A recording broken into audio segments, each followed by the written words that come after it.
मात्र गोटे गिना सुजी रे गोटे किलो मिठा आपण बनई पारिबे सी भी 30 रु 35 मिनिट भितर।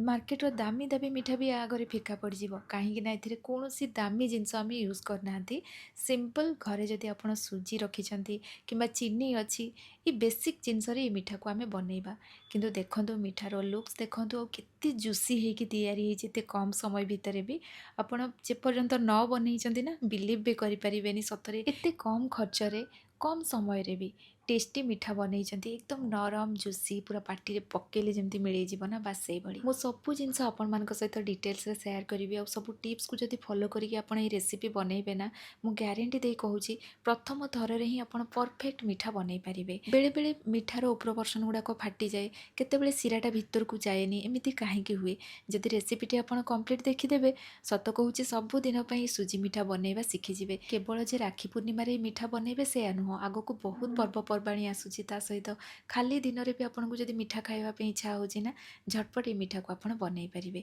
तो चलतु स्टार्ट करिबा आज रेसिपी।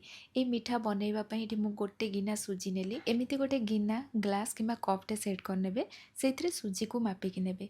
एथिरे तो बेसी किसी जिनस आम यूज करना किंतु जहाँ भी आम नहीं ना तार मेजरमेंटा जब परफेक्ट रहा मिठा बहुत बढ़िया तैयारी हम। तो ये आप सरू दाना वाला सुजी कि मोटा दाना किसी भी नहीं पारे। ये मुझे प्रोसेस कहबी ना आग को ये बहुत बढ़िया से स्मूथ हो।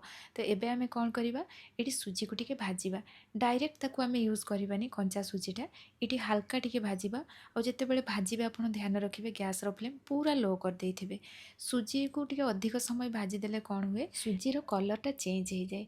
ये आम से भाई भाजबानी कि गैस फ्लेम हाई कि मीडियम ये टाइप रखिबेनी पूरा लो फ्लेम करदे 3 मिनिट पाखापाखि यहाँ भाजबे पूरा लो फ्लेम रे किंतु कंटिन्यूअसली चलाउथिबे बिल्कुल यहाँ छाड़बेनी किछि किछि सेकेंड भी जदि आप गैप दे दौरान तल पर्सन गुड़ाक ब्राउन कलर हो जाए से आपड़ कंटिन्यूअसली चलेबे। ये देखो सुजीर कलर बिल्कुल भी चेंज होनी किंतु एथरू हल्का टिके फ्लेवर आसी बस सेतिकी जाए आम भाजबा या अधिक भाजबानी। एबे गैस फ्लेम लो करदे कारण क्षीरटा जितेबाला पकेबे जदि गैस फ्लेम हाई थी सांगे सांगे ए अधिक मात्रा लम्स पलि आसो से पूरा लो फ्लेम करदे आउे ये क्षीर ऐड करेंगे। ये मुझे 1.5 गिना क्षीर ऐड कली एबे गैस फ्लेम हाई रखिकी यहाँ भल भाव में मिक्स करवा और ये क्षीर को मु पूर्वर फुटेकी रखी किंतु पकेबा समय ये रूम टेम्परेचर रे थिला। एबे यहाँ आम कंटिन्यूअसली चलेबा किछि समय एमती गोलेला परे ही आपण देखिबे एटा पूरा ड्राई हो। तो प्रथम रू आम 1.5 गिना क्षीर देइथिले तापरे मु हाफ गिना क्षीर यूज कली माने गोटे गिना सुजी पाई आम 2 गिना क्षीर यूज करवा। आउ एठी ना आपण क्षीर जगह पानी भी व्यवहार करें किंतु क्षीर पकेले कौन टेस्ट भल आसो से आम क्षीरटा नेले। एठी मु आपन को प्रथम रू कहली गैस फ्लेम लो रखिकी क्षीर पकेबे और क्षीर को भी अधिक गरम करके ऊपर पकेबेनी हेले कौन हम सुजी रे लम्स पलि आसो से जो गेटा बांधी जाए सुजी भितर पर्सन गुड़ारे ना कंचा सुजी गुड़ा रही जाए से गुड़ा ठीक से सिझी पारिबनी तो आपणकर मिठा भी ठीक से तैयारी हेनी से आपड़ जितेबाला पकेबे क्षीरटा पूरा गैस फ्लेम लो करके पकेबे एमती धीरे धीरे ताको मिक्स करेंगे। ये आपको लगुच ना ये ठीक से मिसी पारुनी बोले किंतु लास्ट देखिए ये बहुत बढ़िया से मिसीज जितेबाला आम सुजीटा सिझीज एमती डो टाइप रही। जदि आप बिगनर अच्छा कि रोसई केबे करना तैयारी कर तो आपड़ कौन करेंगे सुजी को भाजिकी प्रथम बाहर करने तापर क्षीरटा आप कड़ाई पकईकि उषुम करदे से उषुम क्षीर सुजीटा पकेबे देखिए बहुत बढ़िया से मिसीज तापर गैस फ्लेम हाई रखी ताकू कंटिन्यूअसली चलेबे किछि समय चलेला पर ये टाइप गोटे डो भली ये रेडी हो। तो ये पूरा रेडी हो जाए मु गैस फ्लेम बंद करी ताकू साइड रे रखिली जदि प्रथम थर बनाऊे काले असुविधा हम बोली मु डिटेल्स रे कहीदेली तो जोटा आपको सुविधा लगे से टाइप आप तैयारी करेंगे। एबे चलतु चीनी सिरा तैयारी करवा से मुझे कड़ाई बसईकि जो गिनारे आम सुजी मापिकी नहीं ना से सेम गिनारे मापिकी मुझे गोटे गिना चीनी नहीं गली एथरे आम 1.5 गिना पानी दबा भल फ्लेवर पर 2टा गुजराती ऐड करवा गैस फ्लेम हाई रखिकी यहाँ एमती चलेबा जितेबाला चीनी सिरा फुटिबा आरंभ हम आम गैस फ्लेम मीडियम करी 3-4 मिनिट पाखापाखि यहाँ आम फुटेबा। तो ये चीनी सिरा प्रथम रू देखो ये फुटिबा आरंभ होती देखा देखो हाथ में ना ये पूरा पानी टाइप लगे ये समय जब आप धरवे किंतु जितेबाला चीनी सिरा रेडी हो हाथ को हल्का टिके अठाड़िया टाइप लगे माने गोटे तार करेनि माने चिपचिप लगे କିମ୍ବା ତେଲ ଧରିଲେ ହାତରେ ଯେମିତି ସାଇନ୍ ଆସେ ବାସ୍ ସେଇ ଟାଇପ୍ର ଲାଗିବ। ହେଲେ ଆପଣମାନେ ଜାଣିବେ ଚିନି ଶିରା ପୁରା ରେଡ଼ି ହେଇଯାଇଛି।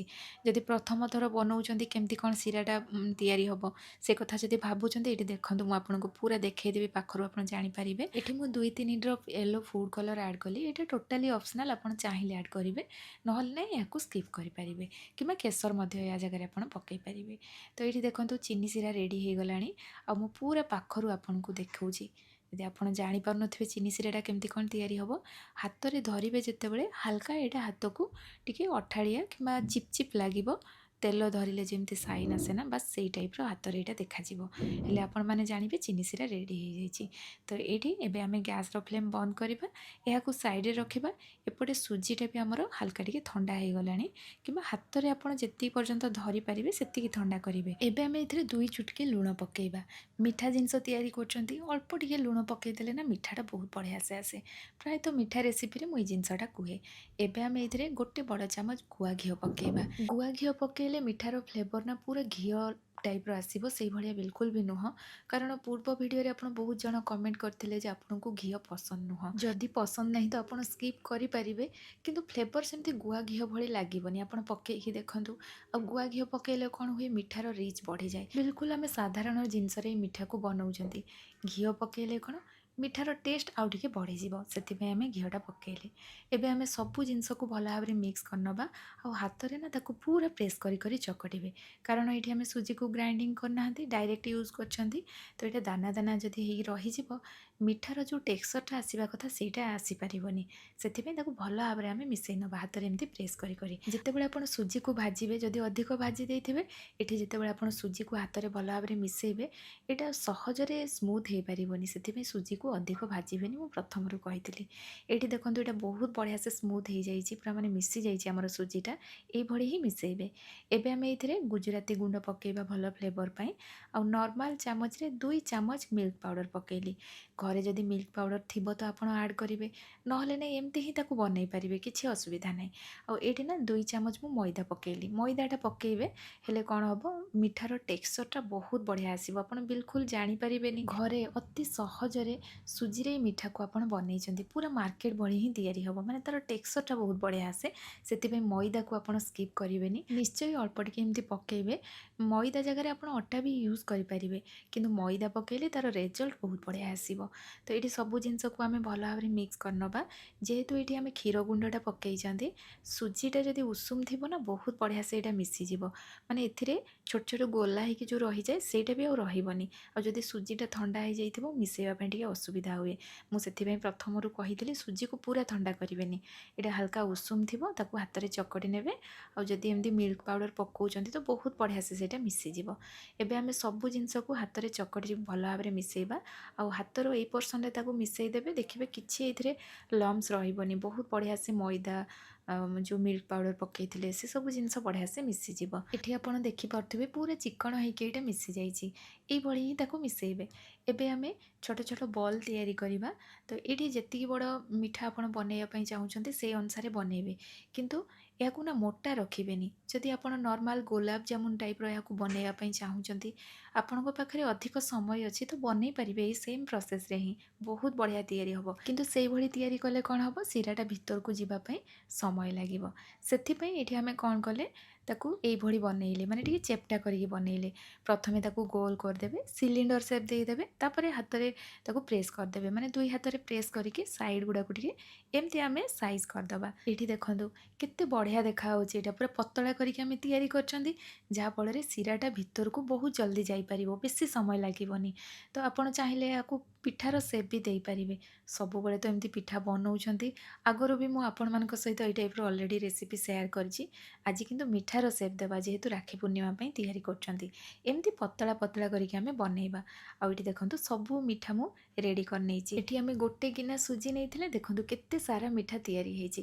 କିନ୍ତୁ ମାର୍କେଟରେ ଯଦି ଆପଣ ଏଇ ମିଠାକୁ କିଣିବେ ନା, ବହୁତ ଟଙ୍କା ଖର୍ଚ୍ଚ ହେବ। କିନ୍ତୁ ଘରେ ଦେଖନ୍ତୁ କେତେ କମ୍ ଖର୍ଚ୍ଚରେ ଆମେ ଟେଷ୍ଟି ମିଠା ତିଆରି କରୁଛନ୍ତି।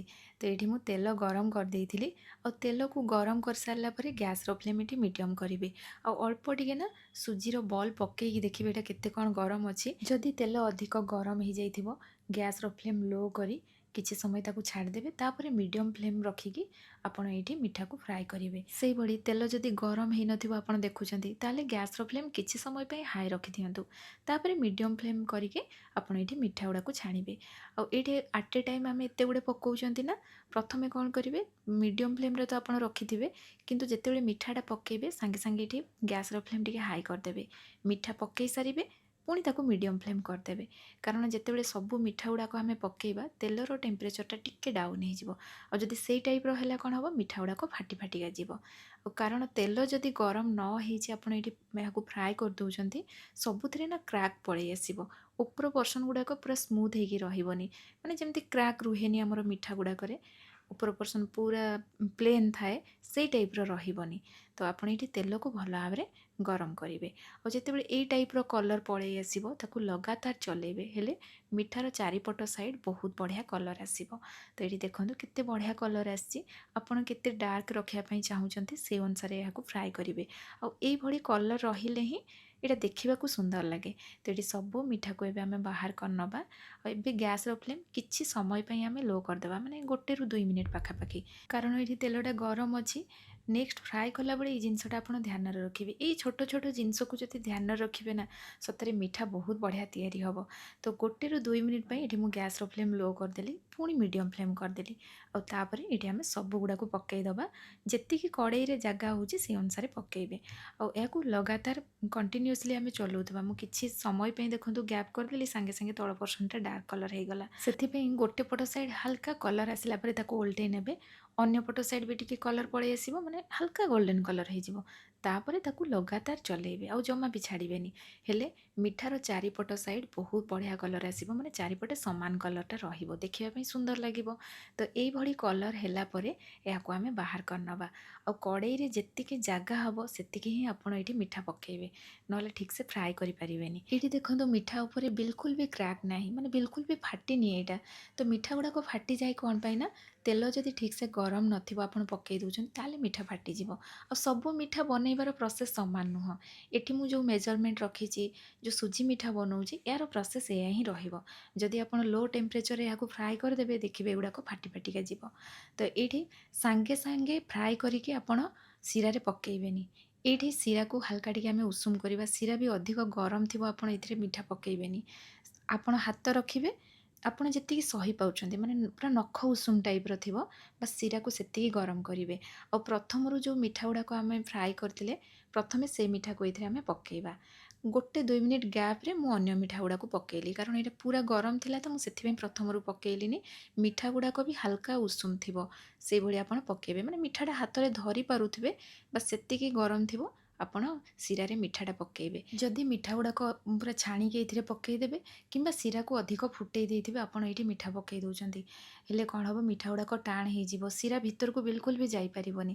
ସେଥିପାଇଁ ମିଠା ଗୁଡ଼ାକ ହାଲକା ଉଷୁମ ଲାଗୁଥିବ ହାତକୁ, ଆଉ ଆମର ଶିରାଟା ବି ନଖ ଉଷୁମ ଥିବ, ବାସ୍ ସେଇ ଟାଇପ୍ର ଥିବ, ଆପଣ ଏଇଠି ମିଠା ପକାଇବେ। ଏଇଟା ନା ସବୁଠୁ ଇମ୍ପୋର୍ଟାଣ୍ଟ ଜିନିଷ।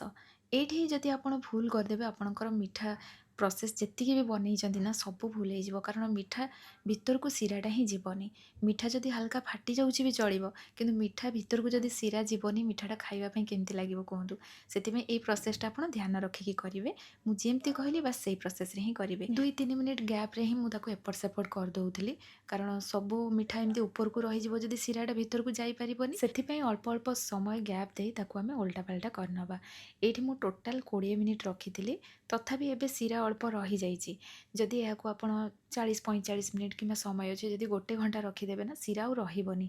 ଏ ପୁରା ସୋକ୍ ନେବ, ଆପଣଙ୍କୁ ଅଧିକ ଶିରା ଦରକାର ପଡ଼ିବ। ଏଇଠି 1 ଗିନା ସୁଜି ପାଇଁ 1 ଗିନା ଚିନିର ଶିରା ଏଇଠି ଆମେ ୟୁଜ୍ କରିଛନ୍ତି। ଆଉ ଏତିକିରେ ବି ମିଠାଟା ବହୁତ ବଢ଼ିଆ ସେ ରେଡ଼ି ହେବ, କିନ୍ତୁ ଅଧିକ ଯଦି ଶିରା ଦରକାର, ତାହେଲେ ଆପଣ 1.5 ଗିନା ଚିନିର ଶିରା ଏଇଠି ବନେଇବେ। ଏଠି ଆମେ ଘଣ୍ଟା ଘଣ୍ଟାରେ ଶିରାରେ ଏହାକୁ ଡିପ୍ କରିନାହାନ୍ତି, ତଥାପି ଦେଖନ୍ତୁ ଭିତର ଯାଏଁ ଶିରାଟା ବହୁତ ବଢ଼ିଆ ସେ ଯାଇଛି, କାରଣ ଏଠି ଆମେ ମିଠାକୁ ପତଳା ଆଉ ଚେପ୍ଟା କରିକି ବନେଇଛନ୍ତି। ଯଦି ଏଠି ଆପଣ ମିଠାକୁ ଗୋଲ ଆକାରର ଦେଇଦେବେ ନା, ଭିତରକୁ ଶିରା ଯିବା ପାଇଁ ସମୟ ଲାଗିବ। ତ ଆପଣମାନେ ଏମିତି ହିଁ ମୋତେ କମେଣ୍ଟରେ ଲେଖିବେନି ଯେ 20 ମିନିଟ୍ରେ ଏମିତି ମିଠା ରେଡ଼ି ହେଇଗଲା ବୋଲି। ଆପଣ ବନାନ୍ତୁ, ବନେଇଲେ ହିଁ ଆପଣଙ୍କୁ ବିଶ୍ୱାସ ହେବ ଯେ କମ୍ ସମୟ ଭିତରେ ବି ଏ ମିଠା ତିଆରି ହେଇପାରିବ। ଏବେ ଚାଲନ୍ତୁ ମିଠାକୁ ଆମେ ସର୍ଭ କରିବା। ଆଉ ଏଇଠି ନା ମିଠାର ଭିତର ପର୍ସନ୍ଟା ମୁଁ ଆପଣଙ୍କୁ ଦେଖାଉଛି। ଦେଖନ୍ତୁ କେତେ କମ୍ ସମୟରେ, କମ୍ ସାମଗ୍ରୀରେ ମାର୍କେଟ ଭଳି ଜୁସି ମିଠା ଆମେ ତିଆରି କରିଛନ୍ତି। ଭିତରକୁ ଯାଇ ରସ ବହୁତ ବଢ଼ିଆ ସେ ଯାଇଛି। ମୁଁ ଟିକେ ଖଣ୍ଡିଆ କରିକି ଦେଖାଉଛି। ଏଇଠି ଦେଖନ୍ତୁ କେତେ ବଢ଼ିଆ ତିଆରି ହେଇଛି। ନିହାତି ଭାବରେ ଏଥର ରାକ୍ଷୀ ପୂର୍ଣ୍ଣିମାରେ ବନାନ୍ତୁ। ଆଉ ରେସିପି କେମିତି ଲାଗିଲା ମୋତେ ନିଶ୍ଚୟ କମେଣ୍ଟରେ ଜଣାଇବେ। ଆଉ ଯଦି ପସନ୍ଦ ଆସିଥିବ ନା ପ୍ଲିଜ୍ ଭିଡ଼ିଓକୁ ଲାଇକ୍ କରିବେ। ୟୁଟ୍ୟୁବରେ ଦେଖୁଥିଲେ ଚ୍ୟାନେଲକୁ ସବସ୍କ୍ରାଇବ୍ କରିବେ। ଫେସବୁକ୍ ପେଜ୍ରେ ଦେଖୁଥିଲେ ନିଶ୍ଚୟ ଫଲୋ କରିନିଅନ୍ତୁ। ପୁଣି ଆସିବି ନୂଆ ରେସିପି ନେଇ। ସେତିକି ପର୍ଯ୍ୟନ୍ତ ରହୁଛି। ଧନ୍ୟବାଦ।